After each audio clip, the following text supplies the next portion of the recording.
Hello BookTube and welcome back to my channel. I am Sarah. This is Aussie SFF sci-fi and fantasy channel, and today I'm coming at you with my very successful wrap-up of the OWLS Readathon hosted by Book Roast. Here we go.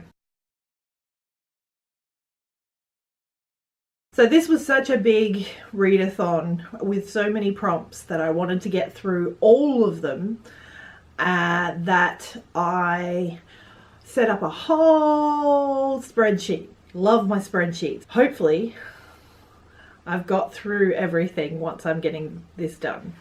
So I'm going to go in order of subject. So our first subject was ancient ruins. And for this we had to read a retelling. I actually read two. I double up my books and some of the prompts, but let's give it a little, I'm going to put up a little number somewhere to see what my book count is by the end of this. So I read two retellings. My first retelling that I read I listened to, and that was a reread of Percy Jackson and the Sea Monsters, obviously a retelling of, was it part of the Odyssey, I think? I haven't actually read the Odyssey, it's on my TBR, and I can't think who it's the person that it's based on, but yes, based on the Odyssey.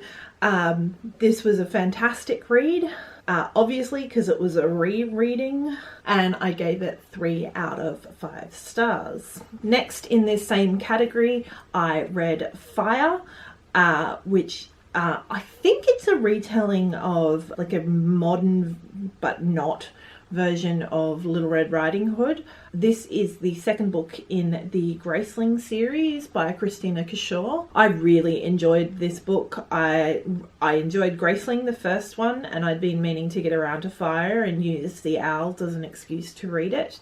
And I found it interesting that she managed to, she'd already created this world where the people had grace, where they had 2 different eye colours, and it meant they were incredibly skilled at one particular thing, whether it be cooking or tailoring or medicine, or in the case of the Graceling one, surviving.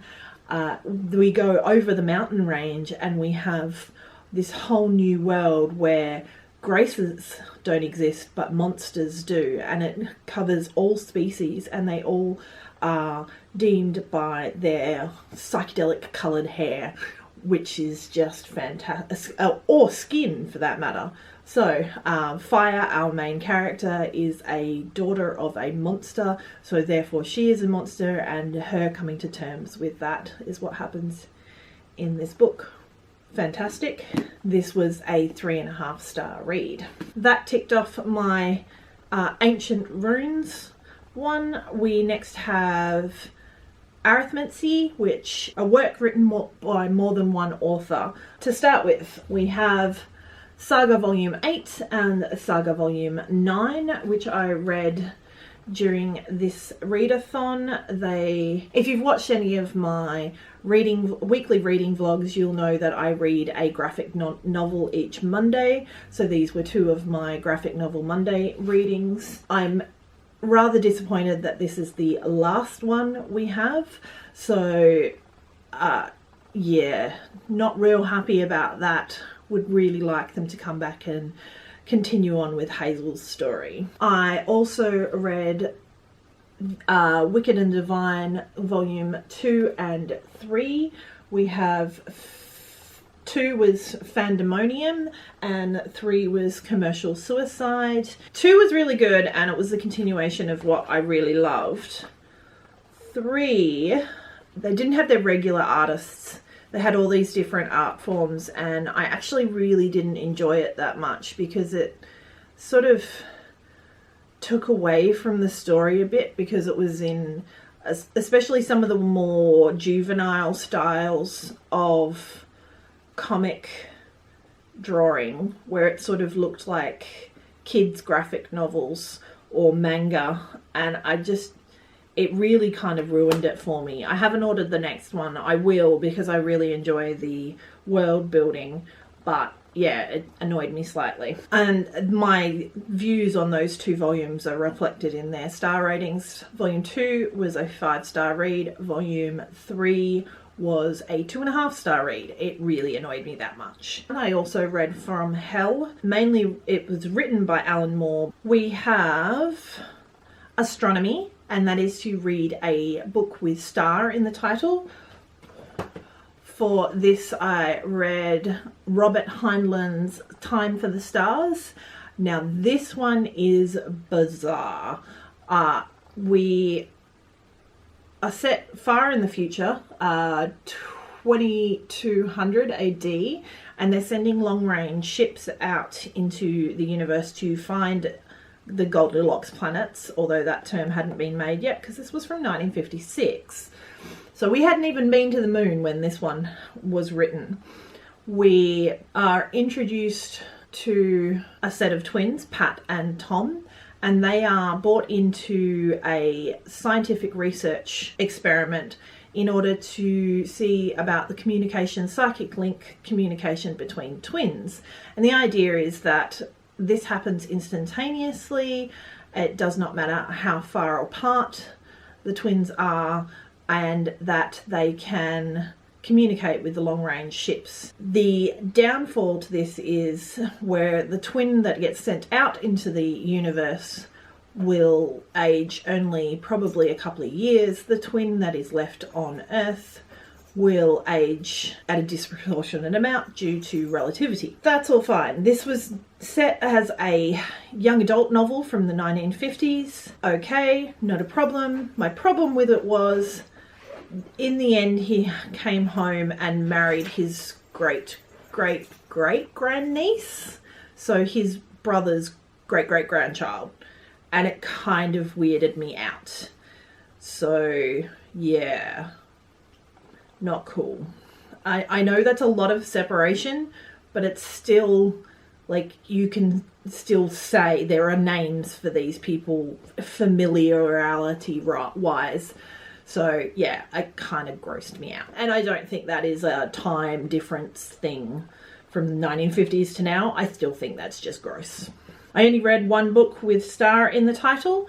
So next is Care of Magical Creatures, and that is a book with a land animal on the front cover. Firstly, we have The Psychology of Time Travel. Now this was really interesting. I got this on my Kindle as a Kindle Unlimited read, and this is a world where a group of women have got together in the 70s, I think it was, and invented time travel.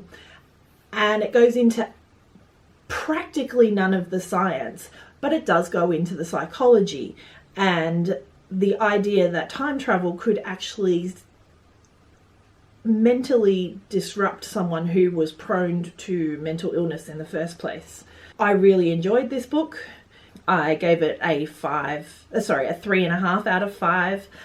It was interesting to read a science fiction book that wasn't really a science fiction book.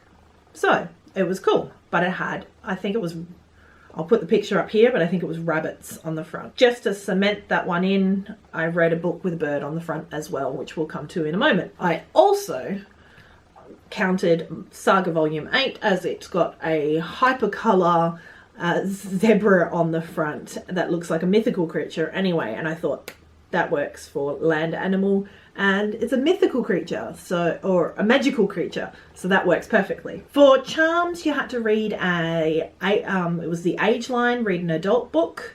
So I read The Psychology of Time Travel, that was an adult book.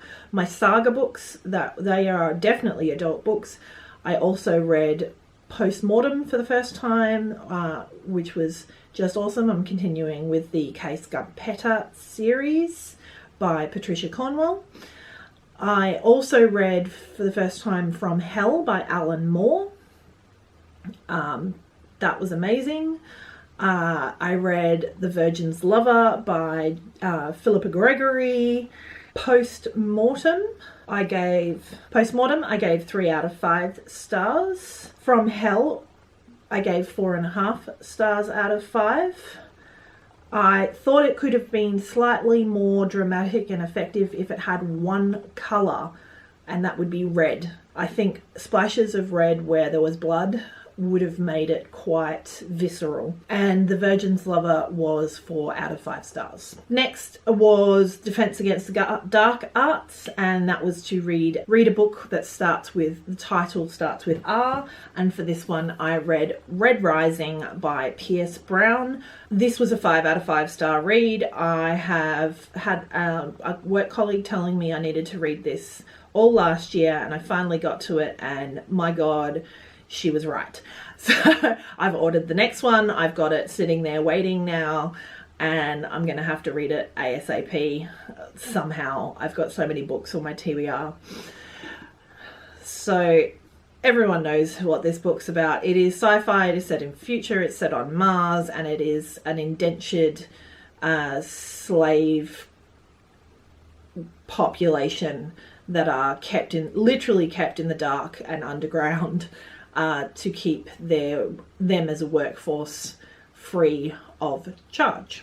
Divination was to read a book set in the future. Quite a few of mine are set in the future because I read a lot of sci-fi. So Psychology of a Time Traveler is set in the future.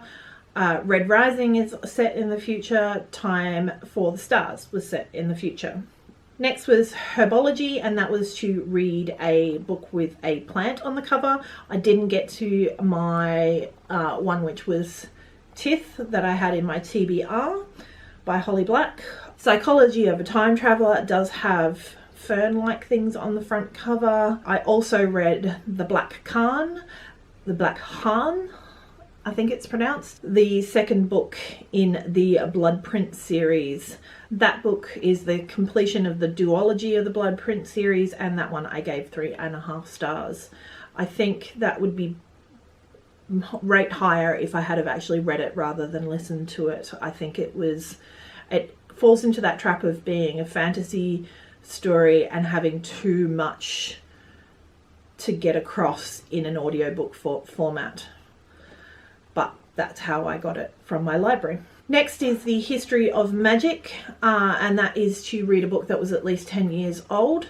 For that I read Postmortem, which was published in 1990, so well and truly more than 10 years old. I read From Hell, which was published in 1999. Percy Jackson and the Sea of Sea Monsters was 2006. Time for the Stars, which is from 1956. Fire, which just scrapes in at 2009, and The Virgin's Lover from 2004. Next was Muggle Studies, and that's one of the ones that I only read one for. That was a contemporary. I looked up what a contemporary was, because in my mind a contemporary is sort of a bit wishy-washy, and I didn't entirely know what a contemporary was. So I looked it up, and it just said that anything that was set at the time of writing since the 1950s. So I counted my Postmortem book from 1990, I think I said it was, because that's set at the time. It's a crime one, but it is a contemporary to the time. For potions, you had to get the next ingredient or the next book in the series.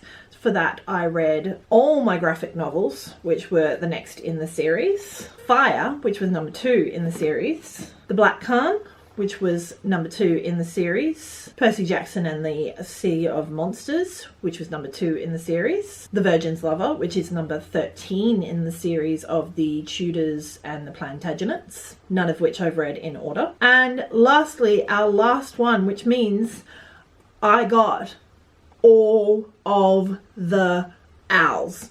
All of them.